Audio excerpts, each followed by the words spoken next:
เอาพ่อแม่พี่น้องเอ้ยตอนนี้ก็เมื่อกี้นี่ก็เห็นทางงานพวกสร้างไฟฟ้าทีมงานทางไฟฟ้าเพิ่นพี่น้องเอ้ยเพิ่นเข้ามาเมื่อกี้นี่กันเนาะแต่ว่าอันเสาไฟนี่มันก็นำมาแต่พุ่นแหละไกลเป็นเสาไฟเป็นเสาของทางบ้านเอ้ยนางเพิ่นพี่น้องเอ้ยว่าจะมาถามทางเอ้ยนางเพิ่นให้อันร่วมกับเสาเพิ่นมาหรือบ่จังใดถ้าว่าเพิ่นให้ร่วมกันมากอ่ะเดี๋ยวจะได้คุยกับทางสร้างไฟอีกพี่น้องเนาะเพราะว่าไกลได้พี่น้องเอ้ยรักผู้โอ้เข้ามาผู้บ่ได้ว่าใกล้เพราะว่าเสานี่เป็นเป็นเสาเข้าบ้านอันของทางอันเอ้ยนางเพิ่นโอ้เพิ่นบ่อยู่บ่เว้าหยังโดยเสาไฟเสาไฟฟ้านี่คันว่าอันเอาไม้นี่ไกลได้เนาะหลายต้นบ่โทษได้ข้าวมันน่าจะเดียวมันเลิกของข้าว10 ปลายต้นบ่ได้จากนี่ออกไปหาอันต้นพร้าวบ่เจ้าเว้านี่แล้วก็13 นัด13โบนั่นคือกันพาเจ้าบ่ได้ใกล้ที่มีแต่เพื่อนของเงินนางหลังเดียวมาอยู่ก่อนหมู่เพื่อนหลังอันเพื่อนพ่อบ้านนี่เพิ่นก็หากระเฮ็ดได้เพื่อนในบ้านนี่ก็มานำกันกับ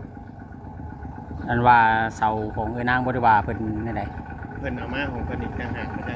ยันเพราะว่าหมู่รักมันสิตีได้ตัวเห็นว่ารักมันสิตีกันแต่นั้นบางเทื่อเพิ่นผังสลับกันมาเนาะแม่ๆรักมันมา เมื่อแล้วบ่ไปดิเอาน้ำมากินบ่ น้ามาไว้ไปนี่บ่ไปเอาน้ำมาไว้กินนี่แล้วไว้มาเฮ็ดเวียกเลยคันเอารถจักรมามันได้ไปเอาดูเด้เพราะว่ามื้ออื่นนี่เพิ่นสิมาเริ่มลงมือบัดมันได้มาของมื้อแล้วบัดนี้ กลางเก่าบ่สร้างทีมงานเก่าตรงประตูคือเก่านะแม่นเพิ่นออกแบบวางแผนไว้ก่อนปรึกษากันไว้ก่อนในเด้เมื่อกี้นี่ว่าสิออกแผนออกแบบเฮ็ดแบบใดเพิ่นกำลังเริ่มออกแผนวางแผนกันไว้โดยสบายดีเด้อ บ่ว่าแหน่ นาง ไปจังเนี่ยนะโดยโดย บ่แหน่ไปจัง บ่ฮอด โอ้ไปนั่งอยู่พุ่นไปมันจังคมเนี่ย ทางสาวนางทางอันป้านะเอ้ยนางนี่ก็เฮ็ด YouTube บ่นี่ผ่านนะบ่นี่คือได้ยินเบาลีว่าคือว่าเฮ็ดได้อยู่เมื่อกี้นี่แม่โอ้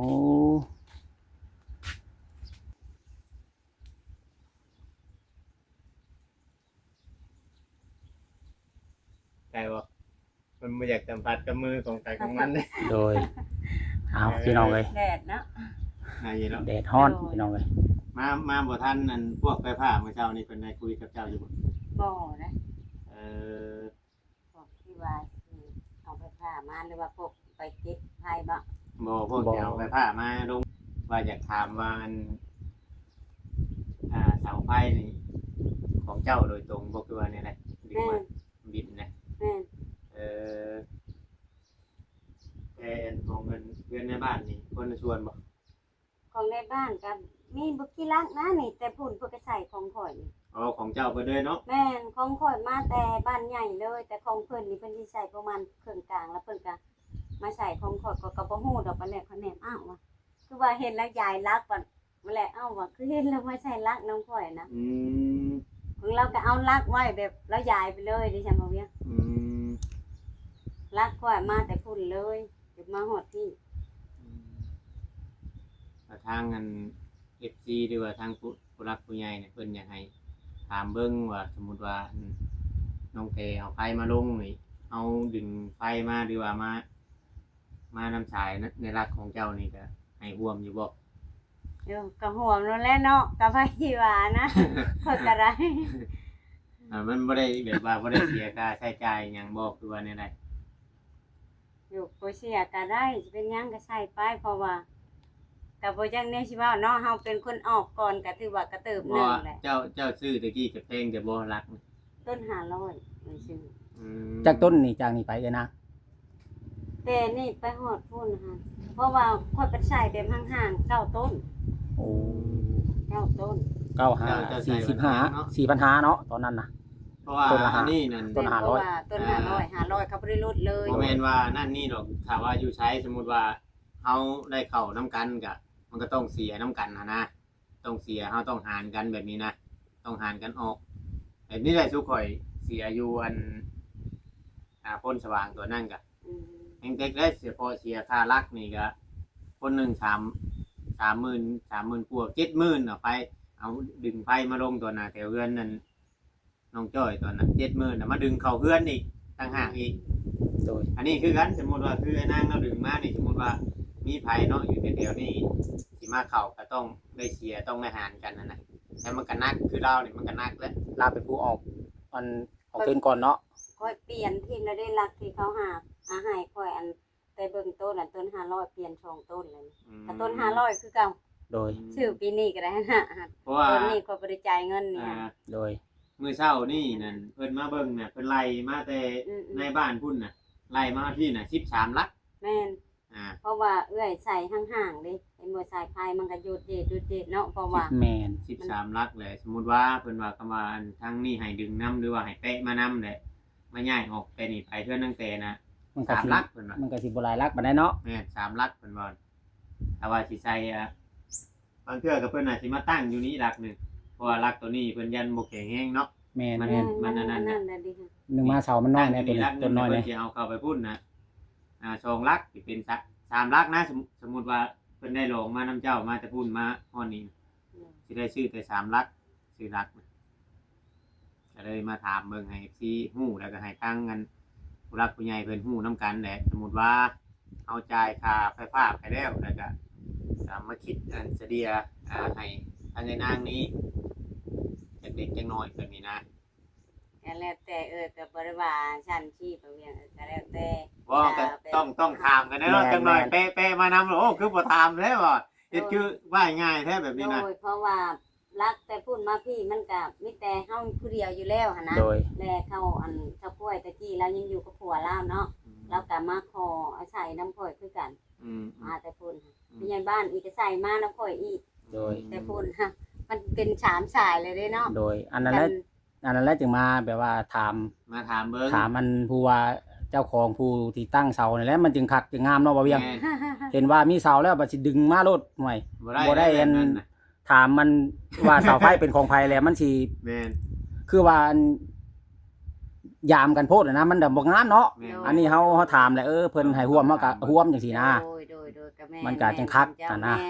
แม่นก็คือข่อยก็คือกันที่ว่าข่อยอยากดึงมีชาวไผแล้วเฮาก็ต้องถามกัน แม เนาะ น หมู่สิให้เฮาติดมาบ่หรือว่าหมู่สิว่าแนวใดหันนะ นั่นแหละ เพราะว่าคันมันปัดบ่แม่นว่าสิเช่าแบบพวกรัฐเพิ่นตั้งไว้เนาะ แม ไป น ใส่ก็ได้หั้นนะ เพราะว่านี่เจ้าเป็นผู้ซื้อเด้เป็นผู้ลงทุนเนาะ แม่ เราก็ต้องถามเจ้าของก่อนจึงคักจะงาม โดย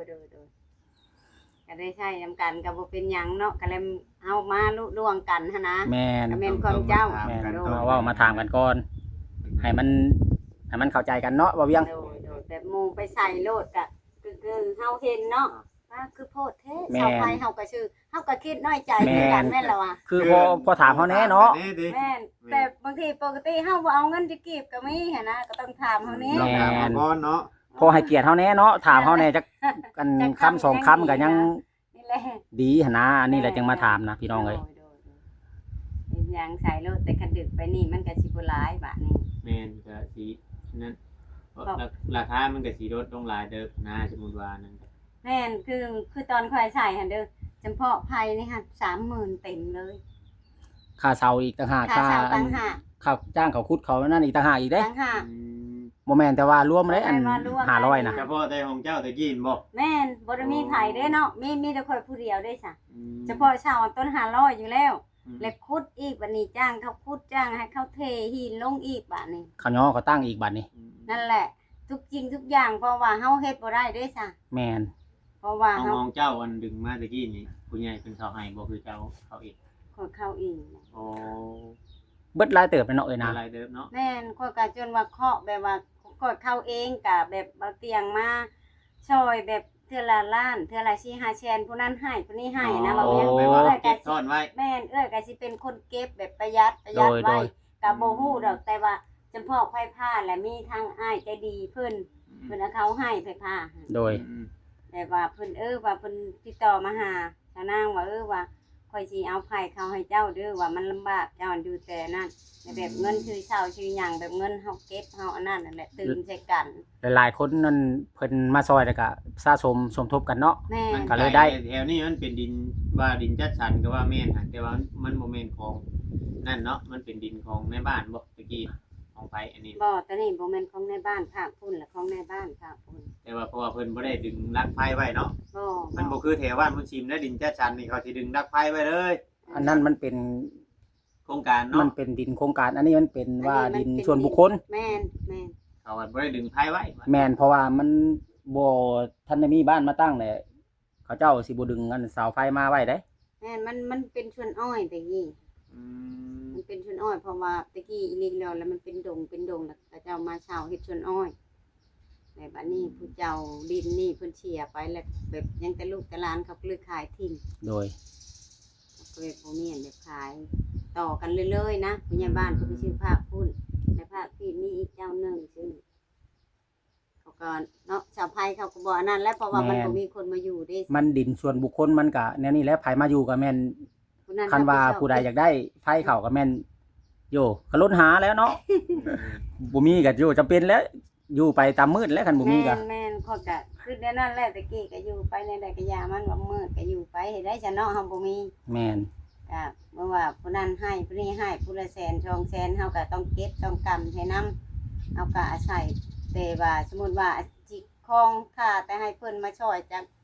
เพิ่นก็บ่มีคือกันกับเฮานี่เนาะ แม่นเพิ่นก็ ก็ช่วยได้เฮือนนี่ก็ยังดีใจแล้วพอ แม่น อยู่ก็ดีใจตะกี้อยู่ทางหลังคุณบ่ บ่อยู่ในนี่แต่เอาตุกน้อยนั่นแหละ ตะกี้อยู่นี่เลย แม่น เออเฮ็ดเรือนในย่าไปทางพุทธ แม่นมันมีตูบแล้วก็ตั้งเฮียนบนนี่แหละตูบกระดาษดีอยู่แบบแปะทางเลยเพราะว่าทางหลังนั้นมันก็เป็นป่าดิแต่นะแต่เพิ่นชื่อออกประมาณเทือนหลังเก่านี่แหละมานี่แล้วไปพุ่นแล้วก็มีทางพระอาจารย์อีกเพิ่นชื่อออกไปให้อีก อ๋อ ยังได้ยาวไปเลย ทางผู้ใหญ่ทางช่องบะเตียงนั่นแหละเลยอุ้ยวันดีใจเลยได้ดินได้ดอนแล้วก็บ่คิดว่าสิได้ไฟฟ้าดอกก็เงินที่เก็บไว้แบบบะเตียงมาให้เท่าละนะผู้นั้นให้ผู้นี้ให้ก็เก็บแบบเฮาก็เก็บเมียนชื่อข้าวชื่อน้ำนั่นแหละคงคิดว่า โดย ก็บ่คิดว่าสิเก็บได้ฮอดเป็นหมื่นแบบนั้นหั้นนะเงิน ย้อนประหยัดเนี่ยเนาะ แล้วเฮาสะสมเนาะกินหยังก็กินไปมาคิดว่าไม่เห็นเงินเป็นหมื่นก็แฮงสิได้แล้วบัดนี้แหละ เมื่อว่านี่ผู้ใหญ่เพิ่นออกนำแน่ข่าวไพ่กันเลยอยู่จำเป็นเฮาก็ได้เอาเคาะใช่เลยว่ะ เสียดายก็ต้องเคาะใส่จำเป็นเนาะบัด ตัว นี้ นี้มันจะเป็นแห้งอีกบัด ใบ นี้ ผ้านี่มันว่าง่ายๆกับมันความสะดวกสบายมันง่ายหลายกว่าเฮาชื่อโซลาร์เซลล์นี่แม่นอยู่ชื่อแบบคือหวังรุ่นที่ว่าใส่อันไหลน้ำไหนยังก็ได้ฮะมันแบบความรับประกันมันบ่มีเนาะ แม่ เป็น น อย่างมากก็คือว่าได้ชื่อใหม่หั้นนะไฟฟ้านี่ยังว่าเอามาได้เฮาซื้อได้เนาะได้น้ำใส่ตู้เย็นมันยังก็ไล่มันง่ายว่าง่ายๆครับ มีแต่ว่าเสียค่าไฟ แม่ แม่นอีกตามเฮาใช้น้อยใช้หลาย แม่ อีก น ค่าไฟก็ได้คันเฮาใช้หลายก็คือว่าเต็มที่ก็ช่วงนี้มันก็สิขึ้นแน่ค่ะพื้นค่าไฟเพราะว่าเฮือนพวกกับมีหยังมีแต่น้ำกับอันนั้นก็7-80 ต่อเดือนบ่ แม่น อารมณ์นี่มันฮ้อนแน่ แม่ ยาม ถือว่าเบิดหลายเติบได้นี่เนาะ คือว่า 7-80นี่ แม่นถือว่ากระแพงชุดๆแหละแหละมาลดลงมาแล้วใครแน่ช่วงนั้นแห้งเป็นแสนปัดเอ้าว่ะปัดช่วงเฮ็ดเฮือนมันคือบ่แพงว่ะมีทางผู้ใหญ่บ้านเพิ่นก็ต่อไปเฮ็ดเฮือนเพิ่นหลังนี่จนแล้วนี่ อืม มันขึ้นวางปีแล้วนี่เด้มันคูณ1คูณ2ค่าไฟ แม่น น่ะ สิแม่นเพราะว่าปีก่อนๆเพิ่นเสีย2หลังคาเฮือนใช้ทั้งน้ำทั้งหยังเนาะครบไม้มีแต่70ปลายเพิ่นเสียค่ะบ่ฮอดแสนเด้อเทื่อไปมาใช้ผู้เดียว90แสนนะว่ะ เขาเจ้าปรับขึ้นปีที่ผ่านมาเด้มันคูณ1 อืมและอันจะเมื่อว่ามื้อใดก็อันเอาไผข่าวมื้ออื่นนี่บ่ บ่ยังบ่นั่น เดี๋ยวสิคุยกับทางผู้รักผู้ใหญ่เพิ่นอีกเทื่อนึงยัง เออ แค่ว่าถามไว้นะ โดย ถามไว้เบิ่งแบบว่าสมมุติว่านั่นน่ะเฮา โดย เอามาเนี่ยเพราะว่า บางเทื่อเจ้าบ่อยู่สิเนาะ แม่น คันแน่เฮาอยากรวมรักกับเจ้าสิเฮาก็มาถามนํเจ้าได้เด้มาเว้ามาคุยนํเจ้าได้เด้ก็ยังถือว่าเฮาเฮ็ดได้เฮาเฮาดึงมาตามรักของเจ้าได้จังซี่นะ โดย อันนี้เฮาคันว่าบ่ได้เว้านํเจ้าบัดคันสิดึงมามันบ่คัก ดึงมากับมันโพดเนาะ แม่นมันบ่คือจะเว้าแหละก็เพราะถามเฮาแหน่เฮาก็เป็นผู้ ต้อง ทางรัก มาถามเบิ่ง นะก็คิดน้อยใจคือว่าคันว่าบ่ปากบ่เว้าหยังก็ดี มาดึงมาได้ก็บ่เป็นหยังก็เฮาก็นั่นสมมุติว่าคำว่าเฮาดึงมาบ่ได้ก็เฮาก็สิได้รายลักษณ์แต่อุ่นมาพี่ด้วยว่ามีจักรักอย่างนี้ เขาก็แจ้งให้เพิ่นฮู้เนาะ แม่นอันนี้คือว่าทางผู้รักผู้ใหญ่เพิ่นถามมาชื่อได้ยังบ่ได้ว่าสิได้เลย ยังบ่ได้ว่าสิได้เพิ่นถามมาเพิ่นให้มาถามนะให้ไปคุยกับพวกทางไฟแต่เมื่อวานนี่เพิ่นนัดให้เฮาถ่าเพิ่นอยู่นี่จนฮอดบ่าย2แล้วว่าบ่มาเมื่อเช้านี่ว่าเพิ่นมาตั้งแต่เฮายังบ่ได้ตื่น6:00นผมเพิ่นใช่โอ้ยไปบ่ทันแล้วว่ะ เพิ่นเมื่อเด้ เพิ่นมาแต่เช้าโพด โอ้สิแม่นขี่รถจักรช่วงหนึ่งไปยักเนาะ แม่น ช่วงแต่เด็กๆพุ่นแหละ แต่เช้าดีได้เพิ่น6:00 น แม่น เพิ่นโทรจะเฮาน่ะเฮาเลยมาบ่ทันก็เลยบ่ได้มาแต่ก็ให้เพิ่นเบิ่งก็คือสิประมาณนี้แหละเนาะ ประมาณนี้แหละมีแต่ว่า แต่ดอกเฮาก็เนาะหักเว้าสู่พัง โดย แม่น เราถามว่าว่าเจ้าชื่อรักอะไรเขาก็เว้าแบบความตามค่อยชื่อนะแต่ก็บ่เป็นหยังบ่แม่นว่าค่อยอยากได้เท่านั้นเท่านี้แต่บ่มีแบบบ่ได้ให้เลยก็บ่เป็นหยังก็บ่แม่นสิเป็นคนปานนั้นนะหักแบบว่าเฮาก็เว้าสู่กันพัง โดย ให้ว่าง่ายๆว่าให้ฮู้จักเนาะ แม่นให้แบบ FC เพิ่นที่นั่นก็ให้ฮู้จักว่าว่าเราชื่อเท่านั้นเท่านี้แต่เฮาก็บ่ได้ว่าอยากได้เงินดอกบ่เวียง โดย แต่เว้าสู่กันพังสมมุติว่าบ่ได้เอาเงินเอาคำสมมุติว่ามันเพมันพังมื้อหน้ามื้อในก็ต้องหาเฮ็ดใส่นำกัน แม่นต้องช่วยกันเฮ็ด แม่นต้องรับผิดชอบเด้อแบบลักษณะนี่เนาะอันคืออันพวกของชาวกล้วยนี่เนาะ โดย เพราะว่าเว้าแบบสองอย่างเลยเด้อสิเว้าสู่พังให้ FC หลายๆคนเห็นนะทั้งช่องเจ้าแหละก็ทั้งช่องเอง โดย สมมุติว่าเราว่าเจ้าสิเอาน้ำเถอนางเจ้าชื่อต้น500แลค่อยก็เลยตัดสินใจว่าคันเจ้าก็ว่าบ่มีค่อยก็บ่มีและค่อยบ่เอาซะข้อยก็เว้าแบบสิบ่เอาสมมุติว่าต้น500ค่อยรับผิดชอบผู้เดียวแล้วตอนนี้สมมุติมันหักมันเพมื้อหน้ามื้อในชุดแรกแต่ชุมเจ้าข้อยเว้าให้เพิ่นแบบสิ โดย แม่นละว่าข้อยเว้าข้อยบ่ได้เอาจะกีบเด้จ้ะ โดย ตัวใดมันอยากฮักมันบ่ดีเลยก็ แล้วแต่เขา หามาเปลี่ยนไหมเนาะ แม่นแต่บ่ให้เกี่ยวข้องกับข่อยหันนะ โดย แบบว่าค่อยออกแล้ว500 แม่น เข้าใจแล้วว่า แม่น ต้นเท่าไรกับเรื่องของเจ้าต้องได้รับผิดชอบบัดนี้ โดย เราก็ว่าโอเคก็บ่เป็นหยังก็ว่าฟัง โอ้ คิดตอนนั้นเราก็บ่มีเนาะเฮาก็บ่มีคนเฮา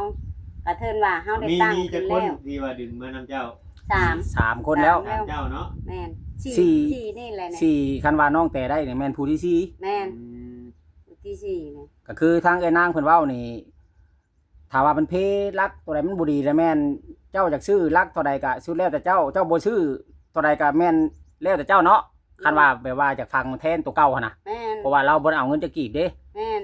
คันว่าเฮาบ่เอาเงินจะกีบนี่ก็ถือว่าเจ้าได้รับผิดชอบแบบเฮาเว้าให้แจ้งเลยนะบ่าเวียง จะหน่อยปัดบัดแลมันเกิดมาน้ำหลังแล้วมันสิคัดของกันบัดว่าเอ้าปัดเขาคือบ่เชียร์บัดว่า มัน มันคือให้เฮาเชียร์ผู้เดียวหั่ มันก็ ะ ดีอยู่ได้ข่อยว่าอันสำหรับข่อย เพราะว่ารักมัน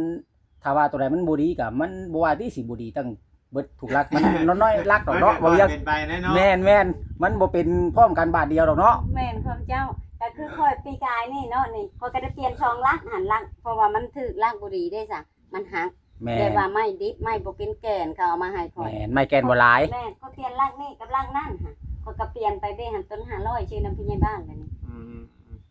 ต้น500 บาทนี่ว่ะ คือสิเข้าใจเนาะทีเนาะแล้วก็ทางผู้รับผู้ใหญ่เพิ่นมาถามเบิ่งทั้งไอ้นางเบิ่งเพราะว่าเฮาสิได้